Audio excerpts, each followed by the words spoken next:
Judul This is the Real Reason Kids Ask Why So Much and What to Do About It yang ditulis oleh Emily Connor.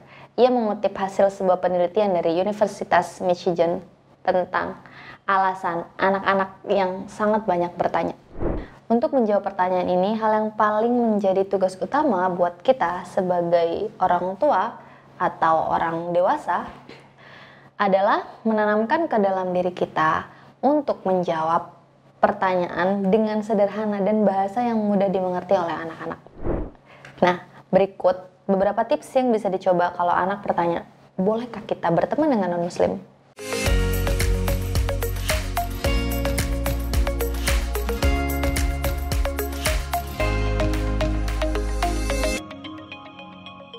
Para orang tua, guru, atau teman-teman sering dengar nggak pertanyaan-pertanyaan dari anak yang menurut orang dewasa itu aneh atau sulit banget menjelaskan jawaban untuk usia anak-anak. Lalu kita kelimpungan nih menjawab pertanyaan itu. Apalagi jika anak-anak terus mempertanyakan hal yang sama. Atau lebih menyebalkan lagi, mereka melemparkan pertanyaan yang nggak masuk akal. Seperti, mengapa manusia nggak punya sayap? Atau, apakah tumbuhan bisa menangis? Dan pertanyaan-pertanyaan sulit lainnya. Dalam sebuah artikel berjudul This is the Real Reason Kids Ask Why So Much and What to Do About It yang ditulis oleh Emily Connor, ia mengutip hasil sebuah penelitian dari Universitas Michigan tentang alasan anak-anak yang sangat banyak bertanya.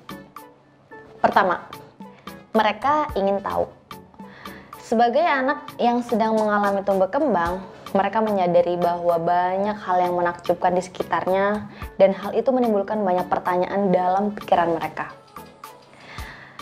Misalnya saat mereka melihat zebra, mereka akan bertanya, kenapa zebra warnanya hitam dan putih? Misal ya. Kedua, mencari perhatian. Beberapa anak bertanya sesuatu kepada orang tua atau orang dewasa juga karena ingin diperhatikan.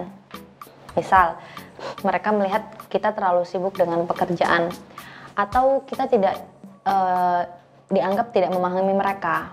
Kalau begitu, orang tua atau orang dewasa hanya diminta untuk memberi waktu atau berbincang dengan mereka. Ketiga, menentang. Nah, biasanya kan kita sering ya menghadapi anak-anak yang menentang perintah atau aktivitas yang harusnya dia lakukan gitu. Bertanya sesuatu biasanya jadi salah satu alasan bagi anak untuk tidak mau melakukan aktivitas itu. Seperti tidur siang, menyikat gigi sebelum tidur, makan sayuran, atau aktivitas lainnya. Kalau dalam kondisi seperti ini ya jelaskan saja alasan yang masuk akal dengan sabar tentunya. Nah, kembali ke topik utama yang mau kita bahas.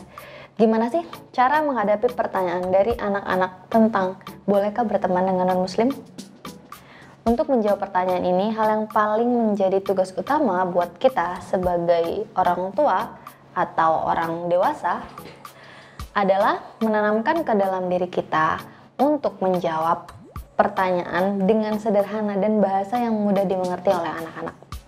Nah, berikutnya, jawab dengan jujur dan tekankan nilai bahwa Islam adalah agama yang tidak memandang rendah manusia hanya karena agama yang dipeluknya, jenis kelaminnya, atau apa sukunya, dan bahkan makanan yang dikonsumsi. Nah, berikut beberapa tips yang bisa dicoba kalau anak bertanya, bolehkah kita berteman dengan non-muslim? Pertama, beri jawaban kepada mereka bahwa di dalam Islam tidak ada larangan berteman dengan siapapun, apalagi berdasarkan latar belakang agama. Beri contoh saja bahwa Nabi Muhammad juga berteman dengan pemeluk agama lain. Seperti relasi pertemanan yang terjadi antara Nabi Muhammad dengan seorang raja dari Habasyah yang beragama Kristen. Dan contoh lainnya, Nabi juga tetap berhubungan baik dengan pamannya yang tetap memeluk agama nenek moyangnya sampai meninggal. Ceritakan juga bagaimana Nabi tetap bersikap baik kepada seorang nenek yang beragama Yahudi yang membencinya, dan ajarkan bahwa membenci bukan menjadi cara kita membalas kejahatan orang lain. Nah, kedua, ajarkan kepada anak-anak tentang perbedaan. Ajarkan kepada mereka bahwa perbedaan adalah hal yang justru mengajarkan kita sikap untuk menghargai, bukan membenci. Dengan keragaman, anak-anak akan lebih mudah menerima hal-hal yang berbeda dari dirinya, dan itu bukanlah sesuatu yang lantas ditolak atau dijauhi. Ketiga, menanamkan akidah dan nilai-nilai Islam adalah tugas orang tua selama masa pendidikan dan pengasuhan di rumah. Sehingga anak-anak akan tumbuh dengan pribadi yang bisa beradaptasi dengan siapapun, tapi tetap memegang teguh nilai akidah dan nilai-nilai agama Islam yang telah diajarkan. Nah, itulah beberapa tips yang bisa dicoba untuk menjawab pertanyaan anak tentang kebolehan berteman dengan non-muslim atau pertanyaan lainnya tentang agama Islam.